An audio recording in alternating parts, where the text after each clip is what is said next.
tonight. The American dream and civil rights. That is the subject of this evening's Talking Points memo. 50 years ago this week, Dr. Martin Luther King Jr. delivered his brilliant I Have a Dream speech. I have a dream that my four little children will one day live in a nation where they will not be judged by the color of their skin, but by the content of their character. I have a dream today.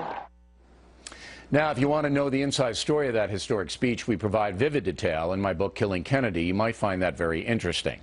But the question tonight is, how would Dr. King see the current racial situation in America?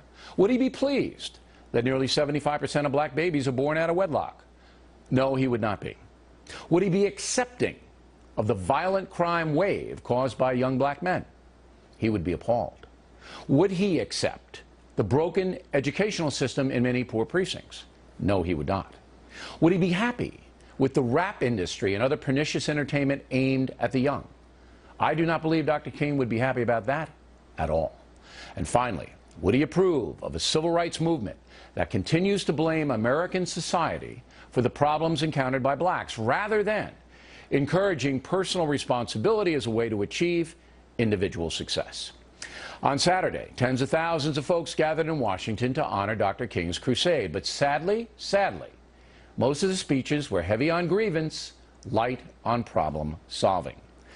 We heard a small bit of criticism directed at irresponsible behavior that leads to chaos and ruin, but not much.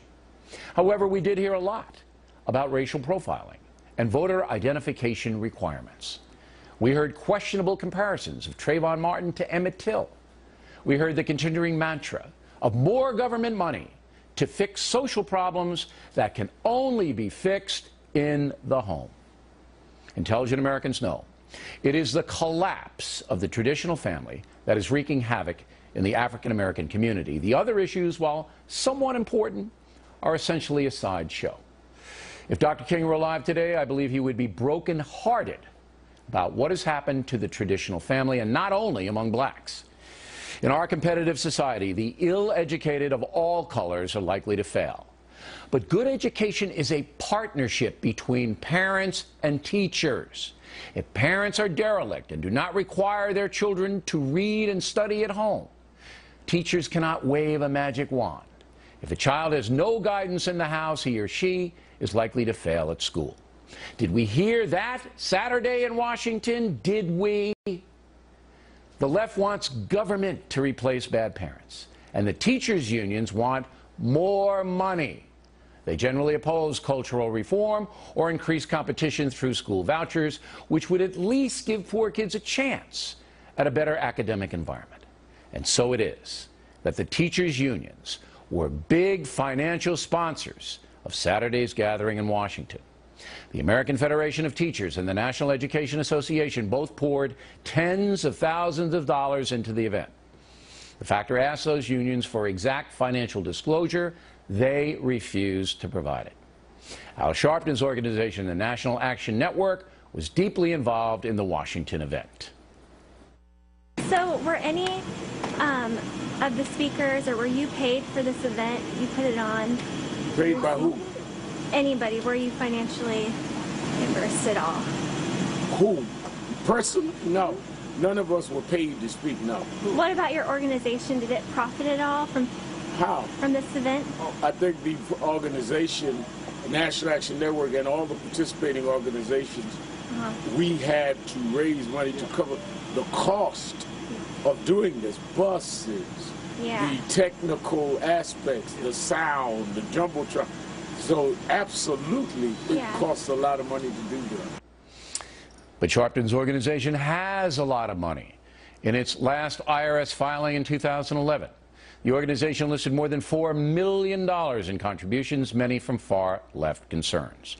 Sharpton himself was paid more than $240,000 that year, and many, if not all, of his personal expenses were paid for by the nonprofit group. So you can see that Mr. Sharpton is benefiting from his forays into the civil rights arena.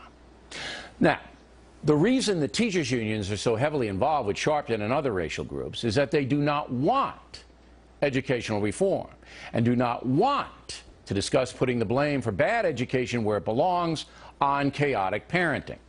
The unions are demanding more money from the feds and the states. That, of course, comes in the form of higher property and income taxes, so it affects nearly everybody. Quite simply, this is a scandal. Dr. Martin Luther King wanted a fair, stable system for African Americans. He did not want a culture of debasement, awful behavior from so-called entertainers, and a collapsing family landscape. The civil rights industry, teachers' unions, far-left media, and apathetic Americans are all working together to block any kind of meaningful problem-solving or cultural reform in this country. And until Americans come to grips with that, nothing will get better. In the end, it is indeed about the content of character. When will the civil rights industry get back to that? And that's a memo.